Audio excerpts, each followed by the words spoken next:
8 years with the National Football League, Panthers, Vikings, Chiefs, Giants, and a little bit of a cup of coffee with the Lions before he tapped out. And he's making a name for himself in the media business. Geoff Schwartz, good to see you, sir. Glad to be here.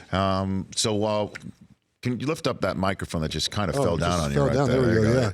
There you go. There we go. Yeah, we had Bobon on the other day, and it's the tall. I mean, that's as big as we've ever had to put the microphone up somewhere.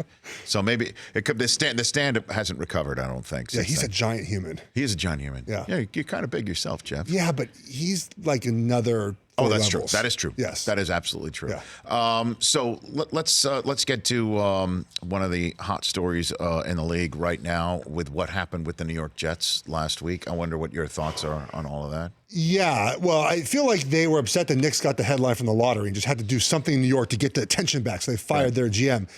The problem with the Jets is what happens with a lot of teams. You have a disconnect between your front office and your head coach. Right. They don't work together. And I understand it has worked at times. I played for the Giants. A lot of times the decisions about player personnel were done above Tom Coughlin's head, and obviously Tom Coughlin made it work. I mean, other places like you mentioned Detroit where they kind of draft and pick up guys together. I feel like that's the best way to go is you bring in players that your coaching staff can work with and that they want, obviously, right? So Adam Gase doesn't want Le'Veon Bell.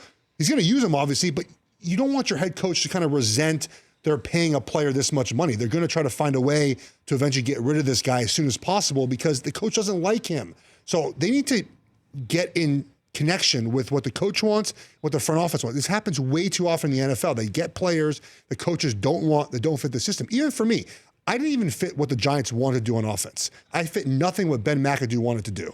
But they wanted me anyways. I'm glad I went there. I was happy to be a Giant, but I fit nothing the Giants want to do on offense. They signed me anyways. There's a disconnect at times between what the front office wants and what the coaching staff wants, and the Jets are a great example of that. Well, why wouldn't Adam Gase want Le'Veon Bell? I mean, not at that price. Not at that price. I think the value and price of what you pay a player comes into what a coach wants to do with a player, obviously. Le'Veon Bell, and I love running backs. I played with Adrian Peterson, Jamal Charles, double trouble in Carolina. They're awesome. They made my career great. But the value in paying them is just not there in the NFL. But and the word is that it was an ownership mandated signing. You damn straight it's an ownership mandated signing. That much money. No, I'm not. First of all, they had $90 million under the cap. Okay, so the money needs to be spent to a certain floor anyway.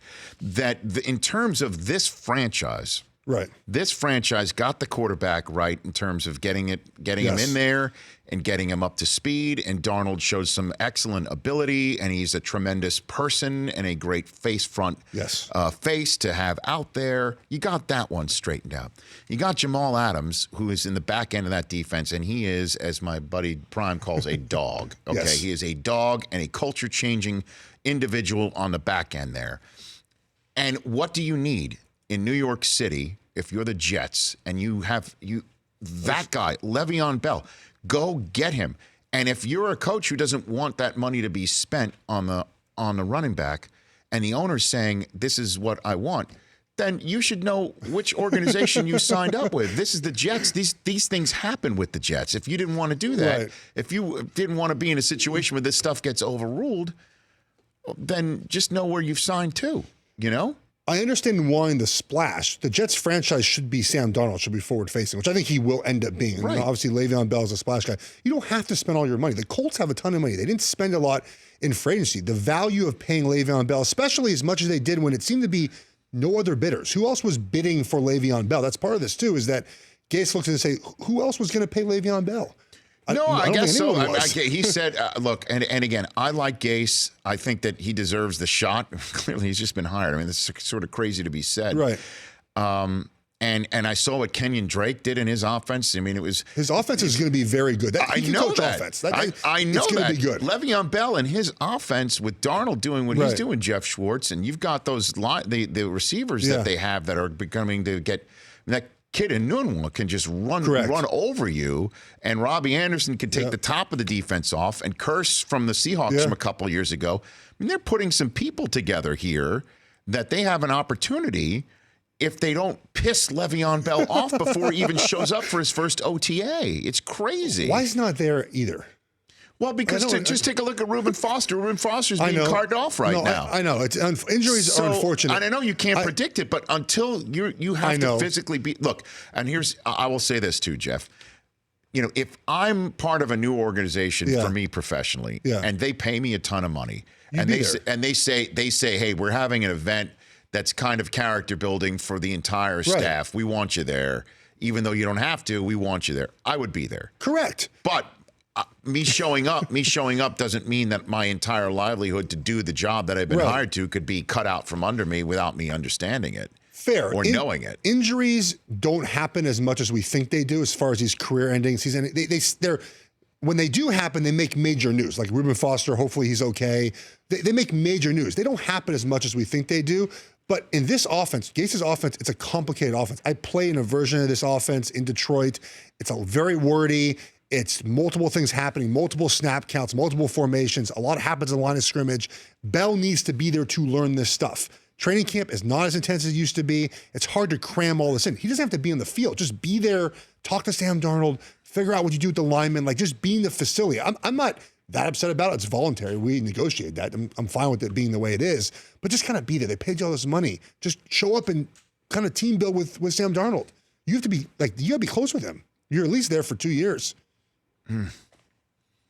Did you hear Geoff Schwartz here on the Rich Eisen show? Pat Shurmur said Eli's looking great. I've seen videos of Eli. He's looking good. I mean, yeah, it's the off season. Most guys look good. Oh man, I don't even know where to begin with that. I think they're going to keep Eli as long as he can stand upright. I just can't see them cutting Eli. I think it comes from an ownership decision at the very top. We talked about that with the Jets. They love Eli. I get it. He won 2 Super Bowls for them. I like playing with Eli. He's a great guy. He's a great front-facing guy for the Giants organization. Yes. I think when Gettleman said they're going to wait 3 years, I think they mean it. I think until Eli gets hurt and he's done, he doesn't get hurt. He never misses games. If he is just okay this year, and the Giants are 8-8, let's say, like they improve, right? They're close to the playoffs, not quite there yet. They improve. They have pieces. They have good parts on offense. Defense got to get a better pass rush.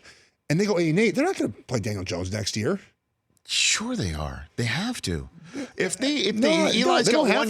got 1 year left on his contract. Yeah. So in order for the 3-year plan to be done, they have to re-sign him. Yeah. And if they re-sign him, they need to do it before he plays a snap. Or if I'm Eli, I would do it before he plays a snap this year. Correct. Because that way, if they go, 4-6 to start the season, or they finish up 8-8, you do have to basically say, we're done here. Let's see what Daniel Jones can do and throw him in the deep end of the pool. Don't you think? I mean, they tried doing that 2 years ago.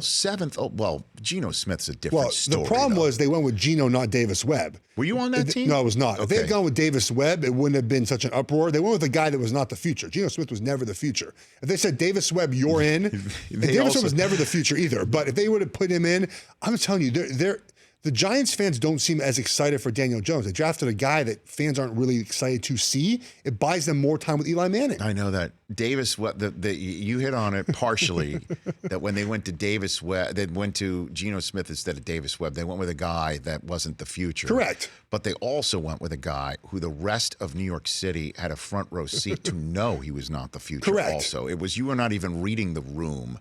You weren't reading your own room. You weren't reading the entire room of the New York City metropolitan area. And that guy over there, Brockman, thinks that McAdoo is doing the organization a favor. That they should have just... McAdoo was right the whole time. He was right the whole time. I totally agree. Organizations set themselves back by not doing the tough thing. Bill Belichick has always done that, right? He's always done the tough thing. Even the Colts, Peyton Manning, 1 year hurt, getting older. All right, we'll get Andrew Luck, move on. The Giants just don't seem, at least outwardly, to want to do that. It's holding them back. They should have drafted Darnold last year, never had this problem. You drafted a running back instead of a franchise quarterback. Makes no sense to me. Geoff Schwartz here on the Rich Eisen Show. And right now, as we're sitting here, the Monday before Memorial Day, I don't see a team that's going to beat the Patriots this year. I just don't. No, I'm serious. I don't. The only way that the Patriots could be beaten, just knowing what they've got coming back, and I know that Gronk's not there. Everyone's going to take that cheese. Gronk's not there, and everyone's going to keep eating that cheese. September and first parts of October when they have trouble potentially on offense. Everyone's going to keep taking that cheese, and to me, I'm not taking it. Because I know that Belichick's going to have this team in a certain spot by a certain week. And the only thing that can hold them back is if suddenly Brady's physical attributes fall apart, just because that's what happens to people at that age in this sport.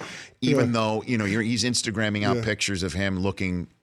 He looked fit. Dynamite. Yes. Okay. And he is working out in May. That's the only way that I see. Tell me I'm wrong.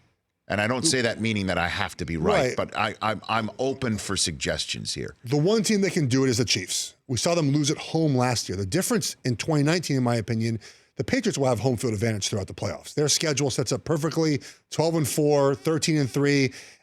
And to your point, I can't see anyone going into New England and winning that game. If it was back in Kansas City, learning after last year, I could see the Chiefs doing it. My brother obviously plays for the Chiefs. I root for the Chiefs. But they're going to take a little step back if Tyreek Hill's not there. Obviously, you have to replace, and they did last year, Kareem Hunt. Everything went really well for the Chiefs last year. Defense transitioning with Spags probably won't be as kind of there throughout the year, getting as they improve. I think, to your point, New England, look, they drafted N'Keal Harry to be that big possession wide receiver. Right. Chase Winovich, I like that pick as well. Me too. A tall corner, and Jawan Williams, who is 6'3", can play press, can do whatever they want in their defense, interchangeable parts. And again, their schedule sets up great. They have their toughest games, I believe. Chiefs at home, right? Steelers at home, Cowboys at home, everything at home. They're going to be 13-3, 12-4, have home field throughout. And the only team, the Chiefs, are the only team I think that can go to New England in late January with Pat Mahomes and even compete in that game. Well, we'll see what the Colts morph into, if they can maybe take even another quantum leap forward. The quantum leap that they took last year, nobody saw coming. Correct. If they've got another one in them, I'm willing to see that. I'm willing to see what the Chargers can do. There's always a surprise team. I don't know which one it is. The Steelers minus Bell. I like the Steelers a lot. And Brown, they're going to be able to use the nobody believes in us card that they never are able to use. And we got Joe Manganiello coming up in studio in hour number 3 to discuss that in Thrones. What about the Rams? What about what we saw from the Rams, that they couldn't score on the Patriots, but if given another chance, a mulligan with another round of McVay injecting his genius into the equation, what do you think here? I appreciate McVay admitting he over-prepared for that game. It was totally obvious. They looked like they just were too confused on what's happening. I like the Cowboys in the NFC. I told you that, Brockman. I wrote about this the other day. I told you that, Chris. You did. Every year in the NFC, there's a different team kind of out of nowhere. The Falcons, the Eagles, the Rams last year were kind of a known quantity. Every year there seems to be the Panthers in 15. Out of nowhere, a team comes up. And the Cowboys last year, obviously, were in the playoffs. We have not had a repeat winner in the NFC since 2004. So an NFC East. They're going to have to break that trend, obviously, I think, to get back to where they want to go. But you added Randall Cobb, great second-wave free agency signing. Amari Cooper, you got Wynn. Travis Frederick being back at center is a huge plus for them. How so? Last year, they had a problem the first 8 weeks of the year. And really, when their offensive line coach was fired, it helped. They just were not IDing who they were going. They made so many mental mistakes of not just knowing who they were working to. It was mind-blowing to me. And that can make your young quarterback look totally confused. It can, but also it just blows up your run game, everything. Right. Frederick is back. They're healthy in the offensive line now. And DeMarcus Lawrence, Crawford, they have a great linebackers. They have a good back end of their secondary. The Giants aren't that strong. The Eagles are going to be good. The Redskins aren't that strong, in my opinion.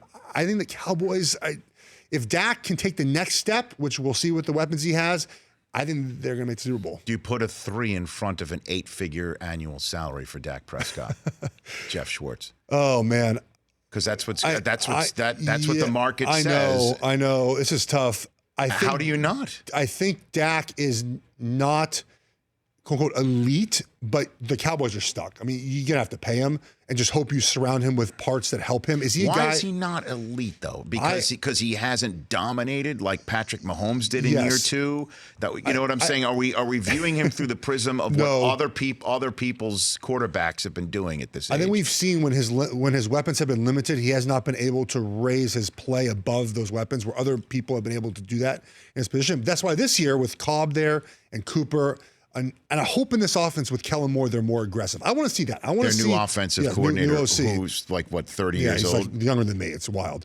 I hope they're more aggressive. I want to see a different offense in Dallas before I completely make my judgment on Dak Prescott. I'm telling you. I told Brockman this. I'm like, this division. And you wrote about this, Geoff Schwartz, in SB Nation? SB Nation, yeah. I wrote the Cowboys. I think the Cowboys. I don't know what their number is in Vegas, but I like them a lot. By the way, you got a gambling brother in arms over there. There we go. I haven't looked at the future for that Seriously, yet. I mean, who did you have like individual points in a game that you were complaining about on Twitter? CJ McCollum. Yeah, he had 22 points entering the fourth quarter. I had him at 23 and a half. He didn't make a single bucket, did he? He went 0 for 6 in the fourth quarter. Yeah. We were wondering why that happened. Now we know. He screwed. And then last night, he had over 23 and a half again. He ended with 23 and missed 5 foul shots. This is screwing me. I don't gamble like I'm Welcome not to the allowed dark to. side, Geoff. I'm not allowed to, but I would suggest you just get off the CJ McCollum bandwagon. Or unless you're probably- thinking tonight he's due. I don't. He's due. No, I'm gonna lay off that tonight. I've been pretty hot in the NBA. I was a 3-0 yesterday, so it was awesome. Oh, Curry over is. I had Raptors first quarter, first half, and Bucks third quarter. What do you got tonight for all of our? I have not decided yet on tonight. I feel like it's an in-game wagering night. Kind of see where the game. I don't really like anything right now. Maybe the under. I love live betting. Maybe the under is just played before the game. Huh? Yeah. Why do you think that? The Warriors go under a lot without Kevin Durant. Okay. And the Blazers, and with Dame Lillard's injury, just haven't been scoring as much. Right. And I think they're going to be tight tonight. The question is, do they come out in the first quarter and go really hard? I'm kind of tempted to say that Warriors come out fast in this game to just put an end to the series. Oh my gosh. We'll see. We have what? We have 8 hours to decide. What do you Lots think? of time, What do you Geoff. think of your Lakers down the street? Oh, just a dumpster fire. I don't think it's going to be good till Jeannie sells the team. She's not selling the team. She's never so selling the guess what? team. So it's Why gonna be, should she? No, she shouldn't sell the team. But $5 billion. they can go ahead. They could So have what? hired. That's why. Probably any general manager they wanted to come in and fix this, and they just don't want to do it. She wants to stay in house. And the Ramesses help her. What do the Ramesses know about basketball, the basketball side of this thing? Like actually like player development and that type of stuff and drafting. Also, look, LeBron was supposed to bring in another player, and that has not happened yet. Well, let's see. July 1's big. July 1 is a huge week. If they fail, For if the they Warriors, fail in that, you lifted for the Warriors, the Knicks, the Lakers, the Nets, the Celtics. Pelicans. Just off the top of my head, the Pelicans, Sixers. Just off the top of my head, I just named those teams. Raptors. Right? Raptors too. the Clippers might get or Half have the a better league. team than the Lakers because players just don't want to play for the Lakers. I've never seen it happen before. The Clippers have 2 aces in the hole. 3. They've got the owner, the coach, and Jerry West. Yeah. That can walk in the room. The owner can basically say, I am nuts, but I am rich. And I love my team. And I love my team, and this is all I care about. Okay? And Doc Rivers can say, look what I did last year. By the way, who called Doc Rivers a Coach of the Year candidate in December? I gave you credit. Right? And he's one of the 3 finalists. I gave you credit. Okay, and Jerry West can basically say, just look, by the way, you see the logo right there? Yeah, that's me. Yeah. That's me. And you know what I did with the Lakers? Do you see what I did with the grit? I got handed a bunch of lemons from the lemonade of a top overall pick in a draft lottery. 4th overall, I chose Mike Conley. Guess what I did with the Warriors? You see that? Yeah. You see that up there? Who's the one who whispered to Durant, you should come here? Jerry West. Agreed. That's what I'm saying. Okay, so SB Nation is how everyone can check. Where else can we Twitter find at you? Geoff Schwartz. I have a website that's going to be ready soon. SchwartzNFL.com. It's getting there. That's going to be my go-to. Instead of saying my Twitter handle, just go there. It's getting up. It should be soon, in a week and a half, 2 weeks. Geoff is how you spell Geoff Exactly. Schwartz. Okay, Geoff Schwartz here. Thanks for letting me know you're in town. I'll have you on anytime. Sounds good, buddy. That's Geoff Schwartz here on The Rich Eisen Show. For more of The Rich Eisen Show, tune to Audience Channel 239 on DirecTV for free on BR Live or download The Rich Eisen Show app.